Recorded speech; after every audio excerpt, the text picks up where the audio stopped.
Today we're going to talk about, so x is the nth root of a real number if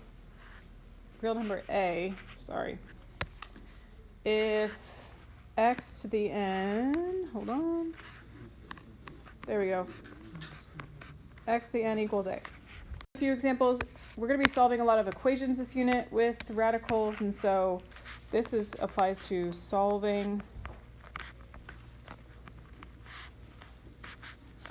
only this stuff over here, okay? So everything I'm about to talk to about really only matters if you're solving. What I mean, like solving an equation. Solving equation only. Okay, so for example, 9 and negative 9 are both square roots of 81 because 9 squared is 81. And what do you get if you do negative 9 squared? Yeah, negative 9 times negative 9 is also positive 81. So if I have a square root, I know that I get, remember plus or minus? We have talked about this, gosh, so many times. But if I have, so now we're going to talk about higher roots. That's what makes this unit special. We're also going to talk about cube roots. So cube root, the cube root of negative 8 is negative 2 is the cube root of negative 8 because negative 2 to the third power is negative 8.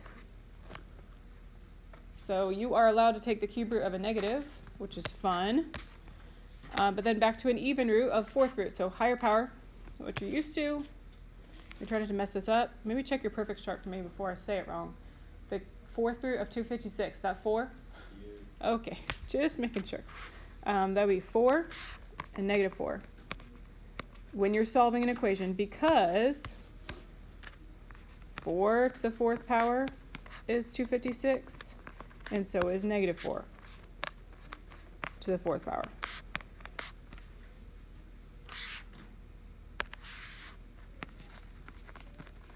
Okay. So evens, you're going to get plus or minus when you take a root. You are allowed to take the odd root of a negative. Okay, more vocab for you. Index is this number in the crook.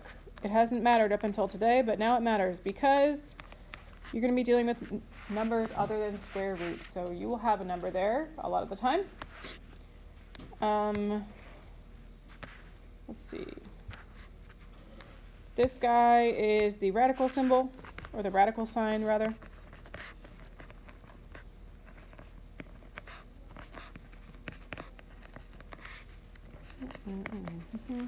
And the number underneath it is called the radicand.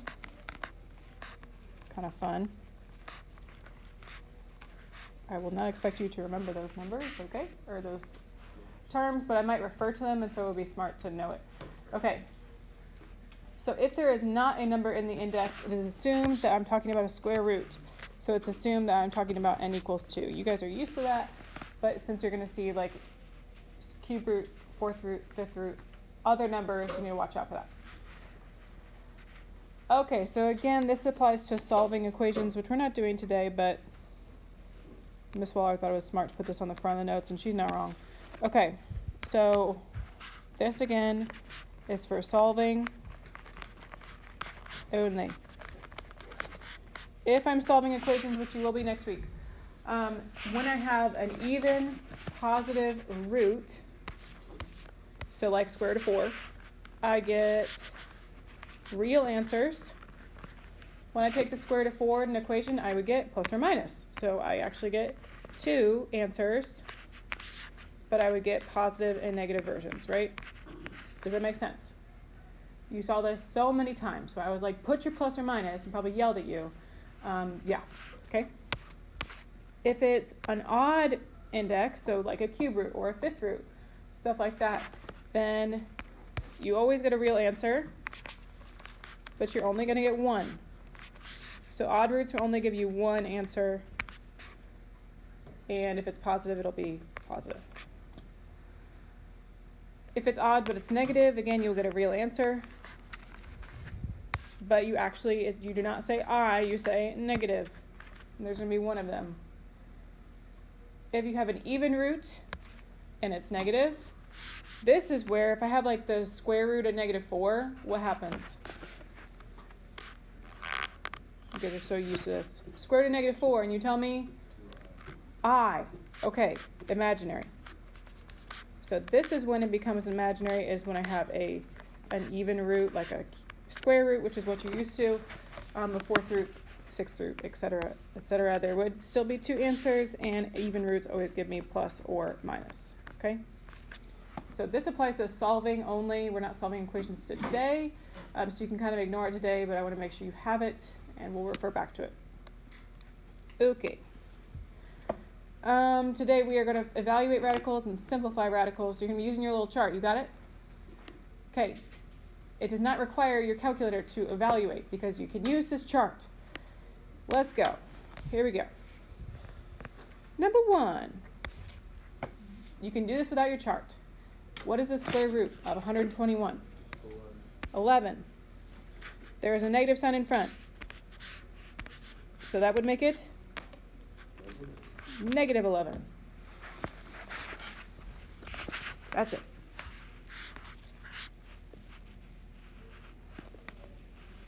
Onward we go. What about, now pay attention to the number in the crook. It's called the index. What is the cube root of 343? Locate it on your chart. I'm guessing eventually you'll probably memorize some of these. 7. Okay. And there's no number in front, so it's just 7. Okay, on number 3 and 5, you see you have a fraction. Okay, so on number 3, here's a negative. You have to choose who gets a negative. So I'm going to put it with the 1. We're going to break this up. It's going to become the cube root of, I'll zoom in, sorry. The cube root of -1 over the cube root of 27. What is the cube root of 1? 1. But because it's negative, you not say I, okay? Because this is what we talked about. You can actually tell me it's -1. -1 times -1 is +1 times -1 again is -1. You are allowed to take the odd root of a negative. So -1 over, what is the cube root of 27? 3. 3 times 3 times 3 is 27. So when you have a fraction, break it up. Okay, a fun one for you, 4,096. Pay attention to the index. It is a 4, so fourth root. Is it actually 8?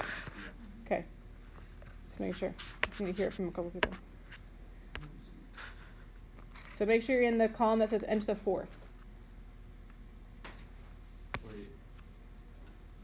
Go to n to the 4th and then find 4,096. And you look and see what is it in the n. Okay. Now I'm going to break it up. This next one would break up as a fourth root of 81 over the fourth root of 16. Okay, can you figure out each of those? You can use your chart. Eventually you'll memorize some of these. By accident. The fourth root of 81 is 3. 3 times 3 times 3 times 3. What is the fourth root of 16? 2. 3 halves. Okay. We're going to talk about the square root of 320 first, okay? So if I have the square root of 320, I'm going to do this out to the side. I'm going to ignore the 4 out in front right now. Square root 320. You remember, this is the thing where you need to, actually make a note at the top here, sorry. You need to find the largest perfect that it divides by. Does it sound familiar? You did this with quadratics. Find the largest perfect. I could call it a factor because that's what you're doing. You're dividing. Find the largest perfect, okay? You need to find the largest it divides by evenly, if you want to do it that way. So if I'm doing the square root of 320, you need to look at which column on your little chart. Where's squares? N squared, right? So This is where I would start high and then go low. Get a calculator, and you have to guess and check now, okay? There is no fast way to do it. All right, do y'all have it? You have it? No? No. Okay. She said yes. Yes? What is it, Leah? 64. Okay. You're going to break this up. So that's why I'm saying start high and go low, because obviously it's going to be below 320. Don't start all the way up. You need to start halfway. So you cut 320 in half. The largest it could be is 160, because your first factor would be divisible by 2. So obviously you would not start any higher than that. You start there, but it is 64. 64 times what? If you divide by 64, what do you get? Is it 5? I actually don't remember. Hold on. It is 5. Yeah, okay. Okay. And what is the square root of 64? What's the square of 64? 8. Whew, okay. 8 root 5. Okay. Remember, it's got this number out in front. So now you're going to multiply the 4 times 8 root 5. Okay? So I did that work out to the side. But your final answer here, because there's a 4 out in front, is you'd have to multiply by 32. I don't know that I actually give you any like that on your assignment today, but I will in the future. So. Wait, my calculator did it. Yeah, I know. Okay, next one. We are now looking at a cube root of 108. Again, we're going to kind of ignore the 3 out in front. I just want you to focus on the cube root of 108. Which column do you need to look at? The thirds, yeah, end to the third. So those are your perfect cubes, is what you'll hear me say. I need you to find the largest perfect cube that 108 divides by. There's not as many options, right? Because obviously it's not 125, so you just got to start down from there. This one should be faster.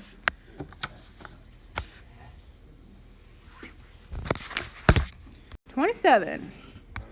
Sure is. Okay. Make sure you're looking at the column that says n to the third. The cube root of 27 times, what is it? If I divide by 27, I get 4. Okay, please notice how I'm writing my answer, or how I'm writing this. You have to have the 3's in the little crook for the index, because this is not a square root, okay? The cube root of 27 is, go all the way to the left column, 3. And you cannot take the cube root of 4. Here's what I'm doing. If you want to write this down, this is how I will talk about it this unit. You have the perfect. I will put that out in front. You've seen me do this before. And this is like the leftover factor, okay? So put the perfect one first, do the leftover one second. That would help you be successful in this unit, okay? Because we do this a lot. So that's just 108, but you do have a 3 out in front, so we're going to bring it back here. 3 times 3 cube root. I did the 4th root. Why did I do that? I don't know. It's not a 4th root, so let's fix it. Cube root? That's better. Okay, I multiply those together, and my final answer is 9 cube root of 4. So I brought this down. What's next? Oh, it's an easy one. Kind of. 250. Okay, you work on 250. Cube root.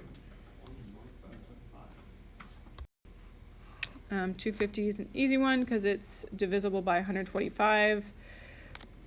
If you divide 250 by 2. If it takes you longer than that to get it, that's fine.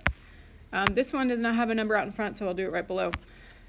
Okay, your perfect is 125, but because this is a negative, you're going to see me do a negative 125, which is allowed because it's an odd root. Times 2, and I meant to do that in blue, so hold on.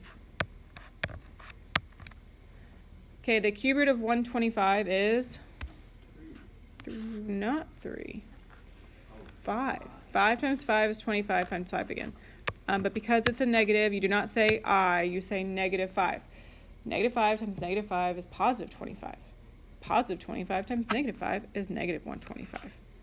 There's not an I here. So then it's cube root of 2. And that's actually your whole answer because there's no number in front. All right, last one. See if you can do it. It's actually not as scary as it seems. Again, you need to start, you can't start at like 3,125, obviously, because that's bigger than that number. So you're just dealing with, ignore the 5, deal with the number 2,592 and figure out what's the perfect fourth.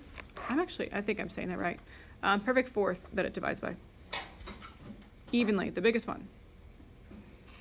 So again, an example of, yes, it divides by 81, but you want the biggest one, which is why I recommend you start higher and then go lower.